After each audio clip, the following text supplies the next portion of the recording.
Hello, and welcome back to another episode of Critical Reactions with your host, Bryan.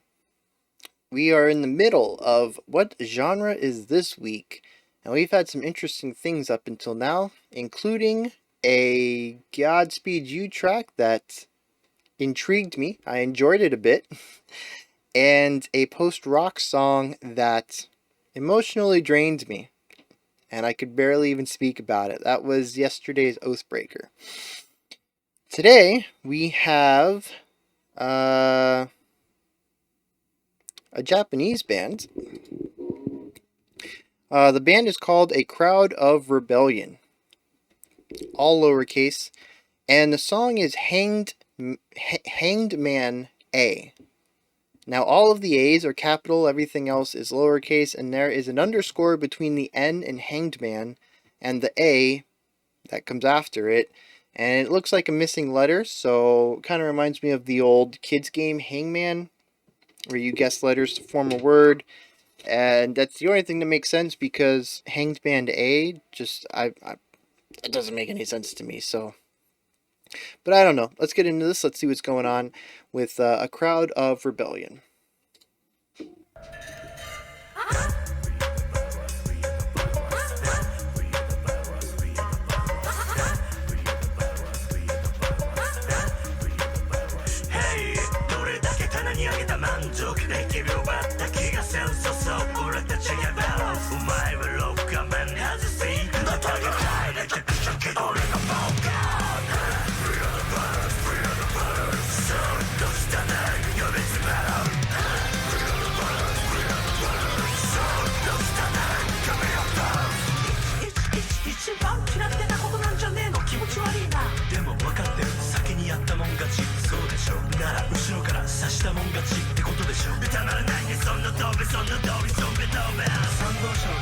Yeah, there's like spoken parts, we got rap, and that's only the vocal aspect. Lots of really interesting things going on musically.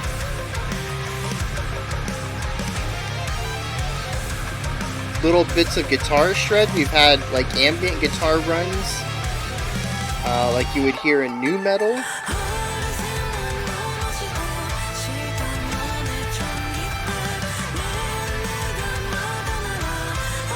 There's definitely some traditional Japanese music influence in here.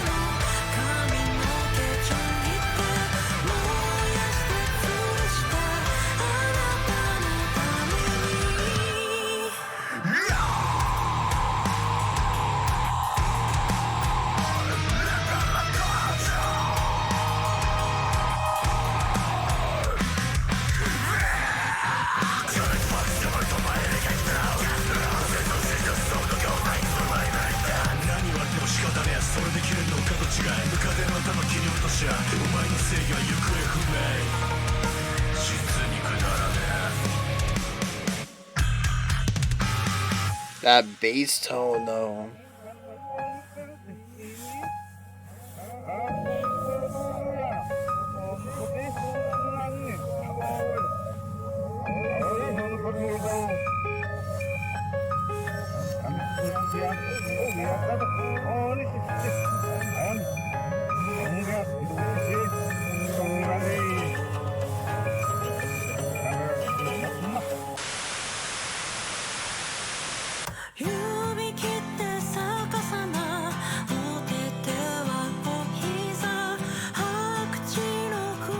That channel change was slick, though.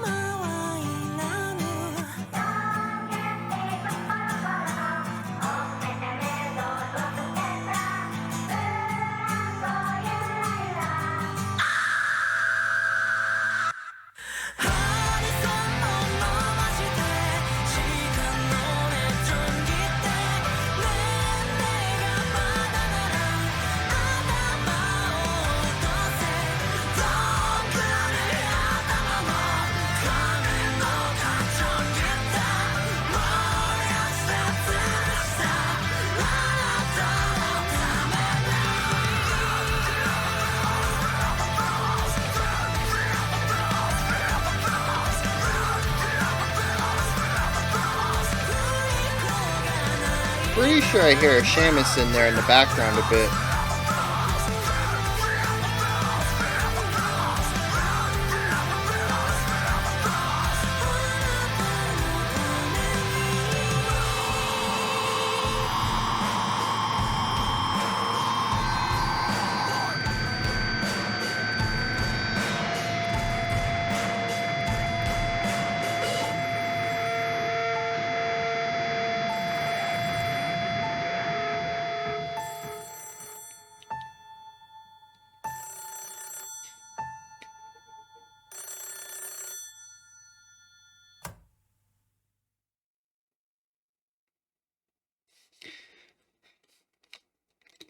Okay.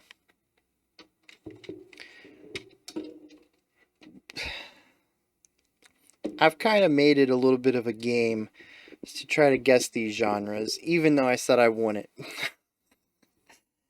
We're going to save that for the end. I think I need to talk about some stuff before I get to genre.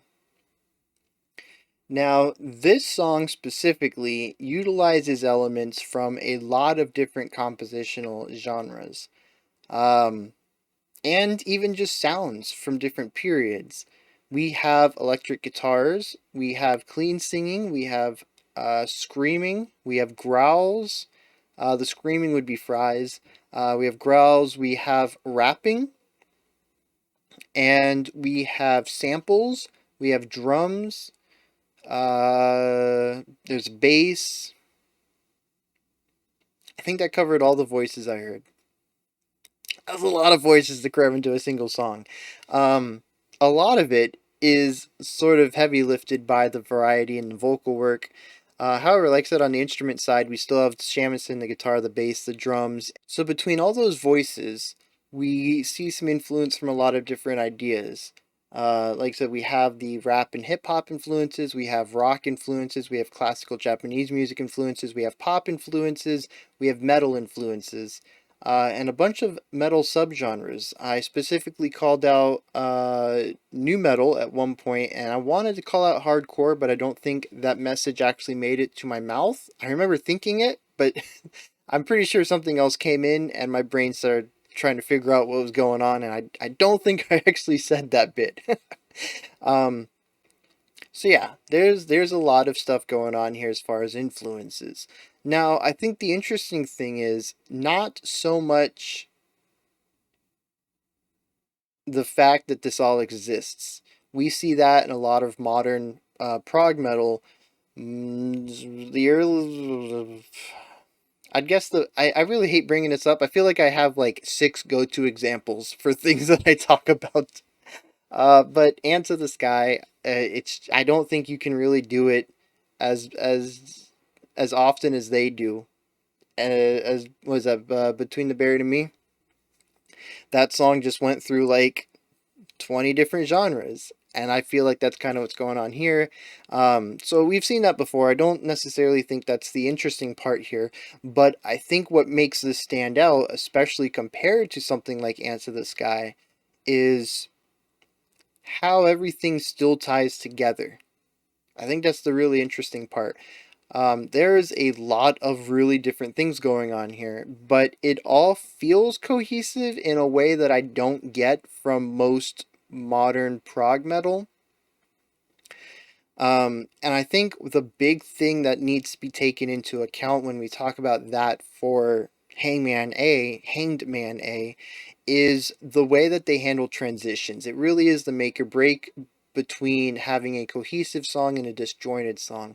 Not that there is one way that is better than another.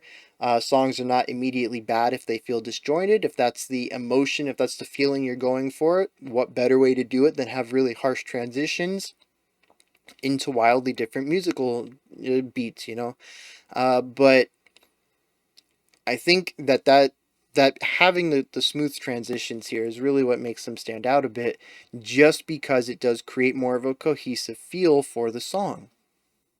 Um, but what I'm not really being able to reckon with too well is why I feel like some of the transitions are smooth when I go back and really try to think about what happened there, and they're not. super smooth. And I think it comes down to the use of samples. And I would say that's also another standout point for this band. I don't know if it's all done in post or if they have, a DJ who's playing all this stuff, live, or if they're using a backing track on it. But the samples, I think, are the glue that holds this song together, and I don't think a lot of people would pick up on that, especially since the samples so often seem to almost blend into the background, but they are ridiculously important for getting the aesthetic of the song right. Um, a lot of the times they are doing sort of ambient sounds, but they do occasionally tie everything together as far as the transitions go by creating basically a conjunction.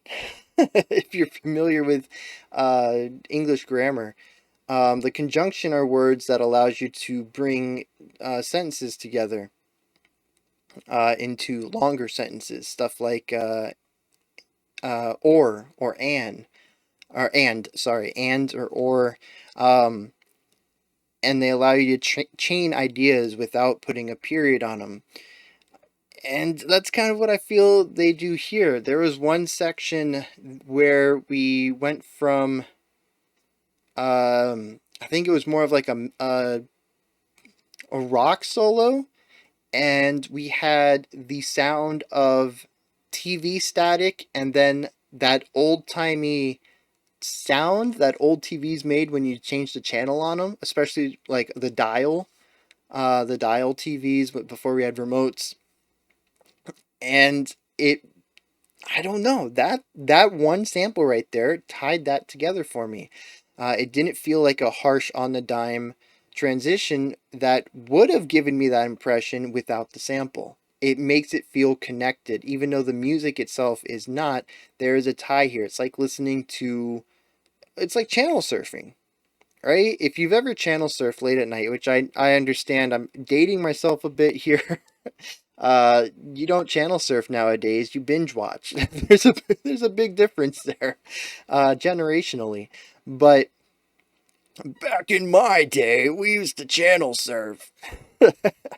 And eventually you would kind of everything you channel surf through would kind of bleed together into sort of a single idea, especially if you're just potatoing out on the couch and just idly looking for something. It's not like we had a phone, a cell phone to dig into while we channel surfed. You kind of gave the TV your full attention, and you would get all these little bits and parts of these various different stories, and it can all kind of come together. Your brain will try to piece it together into a singular story because that's what brains like to do. They don't like chaos. They tend to find connections, and that's what it kind of feels like here. Maybe it's just my brain trying to force a cohesive idea together because of all of the sound effects that create these ideas of a singular,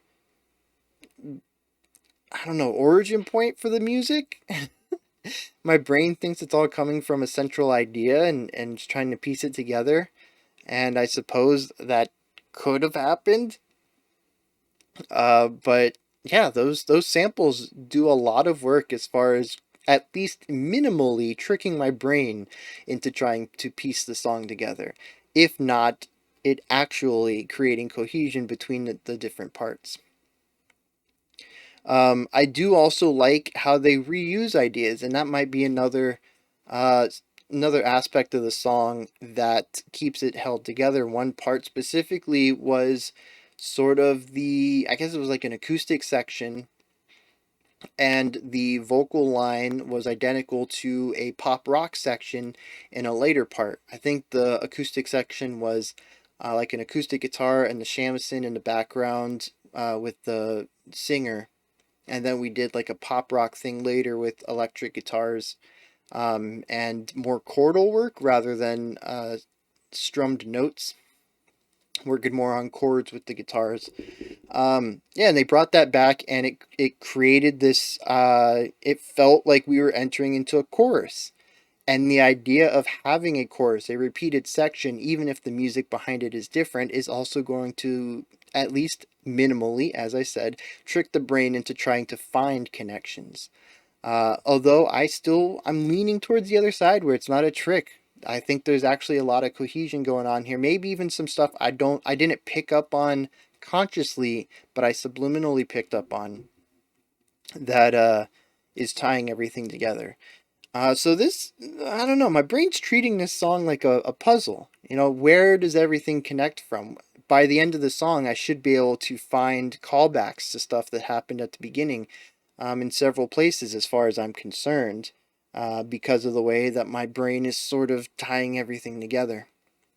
So, yeah, I'm actually really intrigued if anybody else feels this way after listening to it, especially first time listeners.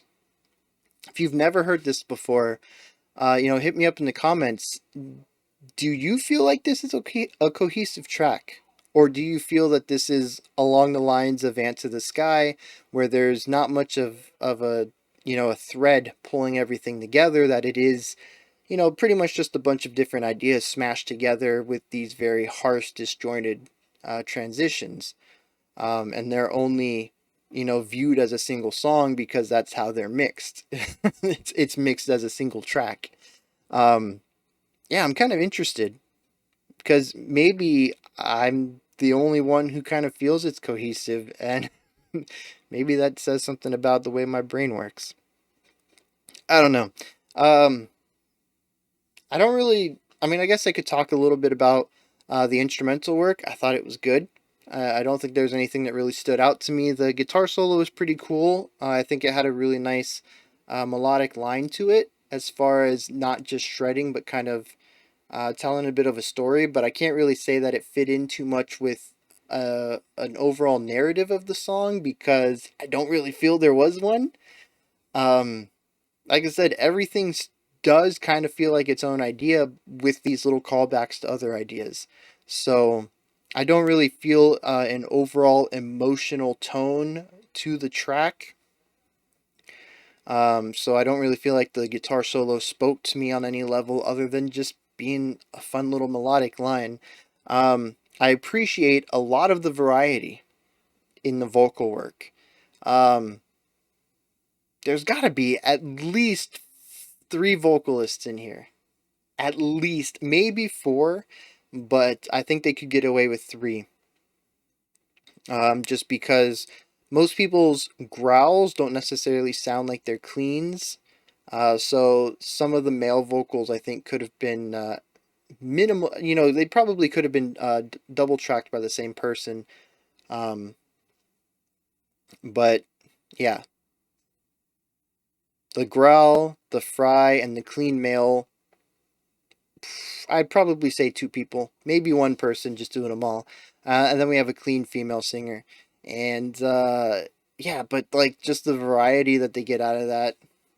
I don't know, it's a novelty factor for me. I've talked about this before. I like novelty. It wears off on subsequent listens, but hopefully by then I've picked up on some of the cooler, nuanced stuff for my brain to latch on to, to keep it interested in future listens. Um, But yeah, this is just a super novel song that ties together a bunch of stuff. Now, I said I was going to bring the topic of genre in at the end. Um, who is with me on calling this surfer core? And I know you're thinking, Bryan, what does this have to do with surfers? Now, I don't know if this is really a thing yet, but I want to make it a thing. Surfercore is a subgenre of rock and or metal. Not really sure where that fits in. That feels like channel surfing. Every 30 seconds we flip to something completely different. I don't know. Maybe that'll catch on. Maybe it won't. As for an actual genre, I would say that this is an A genre song. It doesn't have one.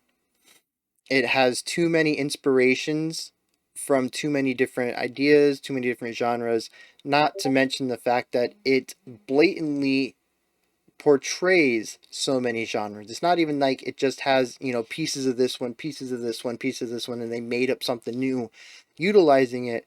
It really is just kind of, we did 30 seconds of rock, then we did 30 seconds of pop rock, then we did 30 seconds of hip hop, then we did 30 seconds of new metal, then we did 30 seconds of industrial metal, then we did 30 seconds of, whatever. It really is just these segments of genres, like channel surfing. If you have like, I don't know, 20 MTV, I'm dating myself again. Is MTV still around? But yeah, if we had like 20 music channels all dedicated to a different genre, that's what this feels like. You went to the country channel, then you flip to, the pop channel, then you flip to the rock channel, then you flip to the metal channel. Um, and then your brain just kind of smushes some of those together, and finds unique ways to transition them, like the sound of a channel changing. So, I don't know. Those are my thoughts. This is where you guys come in now. Hit me up in the description. Let me know. I mean, this thing messed up my brain. You can't put things into the description. That's where I put things. So hit me up in the comments. Let me know what you thought of A Crowd of Rebellion's Hanged Man A. And let me know if that underscore is a missing letter because of the game Hangman, or what Hangman A even means. I don't know. That one's kind of confusing me. And like I mentioned earlier, let me know if you view this as a cohesive song or if it's just this segmented mess of ideas. You can always check out the description box above the comments with some links adjacent to the channel if you'd like to join the Discord or the Patreon. Those are the ways to do it. I'll be back tomorrow, 5 p.m. Eastern Standard Time, 10 p.m. UTC, with the penultimate What Genre Is This track. I'm looking forward to it. This one was real interesting. And then we had two songs that intrigued me at the beginning of the week. So far, I think we're doing pretty good on this one. Yeah. So that wraps this one up. I want you guys to remember to be critical and not cynical of the music you listen to, and have a fantastic morning, afternoon, or evening whenever you choose to watch my videos.